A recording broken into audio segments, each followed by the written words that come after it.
And I'm disappointed that somebody just told me, I forget if it was 2 minutes and 16 seconds, so they scored 12 points to start the half. I mean, it's,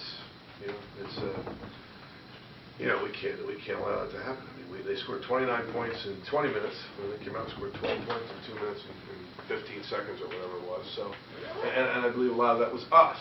It wasn't them. We had a couple live ball turnovers. We lost their best shooter a couple times. So, it's what we have written on the board in there is who are we? And that's a work in progress for every team. I don't care if you're GW or Hofstra. Both teams are still trying to figure out who they are. But we got to be a team that's, understands, embraces an opportunity like this. When you got a team back on their heels, and you're up 3 points at halftime, and we talked about coming out that first 5 minutes, how important that first 5 minutes of the second half was. And it's almost like we didn't listen. So. And then the other, we scored. I said we can't win scoring 58, 59 points. So we got to find a way to be more efficient. Question. Coach, you mentioned the turnovers. They had 10 steals in the second half. Was a lot of that attributed to their defensive intensity that they picked up on their end. You guys careless with the ball, or a combination of both? Sure, a combination of both. And we talked about it at halftime. I expect a different team. They're going to get into us now. They're going to get more physical, get tougher with us, and they did, and we didn't respond. Toughness isn't just a defensive quality. It's got to be an offensive quality too. You're not just tough on defense. You have to be tough on offense. And we weren't. We were the nail. Instead of being the hammer, we were the nail. So, and they were the hammer. Dion, second game back, how are you feeling? Feeling all right. Pretty much close to 100%. Still hurts here and there, but I'm playing through it. Trying to help my team out, and it hasn't really affected me playing any worse than I would normally play. So it's pretty much doing all right. For Dion and Zeke, how do you explain those first 2-3 minutes of the second half? I would say lack of concentration, pretty much Coach says. We missed assignments that we knew we should have did the right way, and we let guys get open shots. I let the best player get open shot before I started the run, and then we just weren't tough enough to go.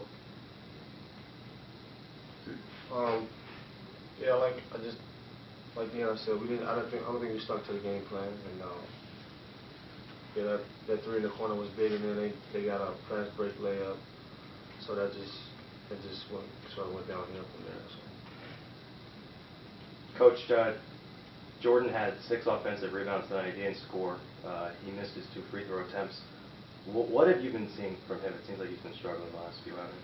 Well, in fairness to him, now with Dion coming back, he's going back and forth between 2 positions, which is a hard thing to do.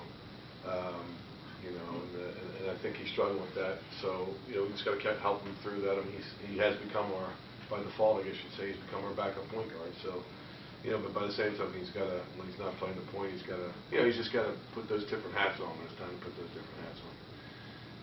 And get 6 offensive rebounds, that's a bright sign. So we got to, have him continue to do that. Coach, as a whole, more offensive rebounds and defensive rebounds for you, but only 13 and 9 in second chance points. How disheartening is that for the offense?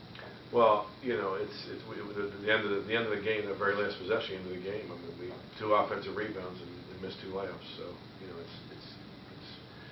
it's the best shot in basketball. The second shot's the best shot in basketball. But you still got to finish it and convert. So are you getting concerned? You've had a lot of these, leading at the half and a few minutes in the second half kind of are the difference between victory and defeat. As conference play gets closer, you get a little concerned that you haven't won a couple of these games, and you feel like you need to win 1 or 2 of these games like that to kind of have the team believe it can do it and fare well in conference play. Yeah, absolutely. I mean, it's the first part of the challenge is to do what you've identified, and that is let's get up at halftime, and then the second part of it is to continue to play it, and like I said, without getting to be used too much of a cliche, just embrace that opportunity there. We're ahead at halftime. Let's answer the bell here. Let's do what we got to do in the second half. Coach, big bright spot off the bench, Darren Payne, 10 points in 12 minutes. What did you like to see from his game today? Yeah, he just has a knack for putting that ball in the basket. I mean, you can't ignore it. I mean, I like to see him do some other things out there, and then he'd be on the floor more. It's obvious, right?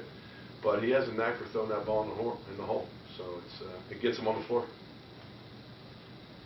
Coach, going back to Allen, is anything being done about his foul shooting?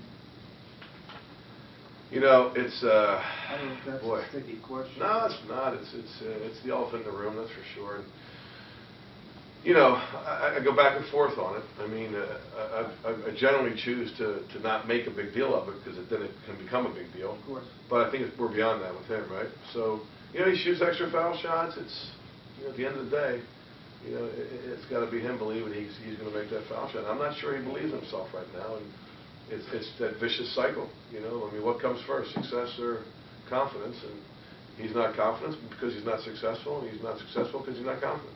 I know we were talking during the game that, you know, all right, it's okay when he's in there during the first half of the half when there's no foul shots, but when you get into the second half and there's foul shots, I would think that would be a concern. Yeah, it is. It is. You know, at the end of the game, you know, you want you. Of course, we didn't get into a situation today where that was an issue, but you're right. Any other questions? Yeah, 5 for 8 for you in the first half, just 2 for 8 in the second half. Anything you saw defensively that they did to you in the second half? No, I think I just missed some shots in the second half. I don't think it was anything that they did. They did turn up the pressure, but the shots that I missed, I was open. I think it was more or less me missing than them making me miss. Coach, you knew that it was going to be, you know, rocky this season. How are you coping with things so far? Well, you know, I'll be honest with you, I just told these guys, I said, look, I don't believe what everybody's saying. This, you know, and the people saying, hey, it's going to be, I love being with this team. I love being with this team every day. I feel like today was a perfect example. It would have been a great win if we could have pulled this off. And, you know, we can't wait to play our next game. We're glad it's in 2 days. We don't have to wait. So, you know, it's a marathon, not a sprint. And you know, you know, we're still a work in progress. I know it's been 11 games now, or whatever, but we still are. So we can be a team that's going to surprise everybody in this league, and that's still where our heads are at right now.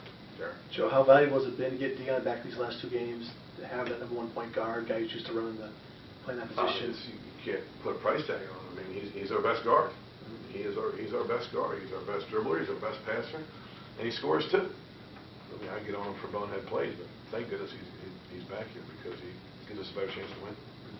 Any other questions? Thank you.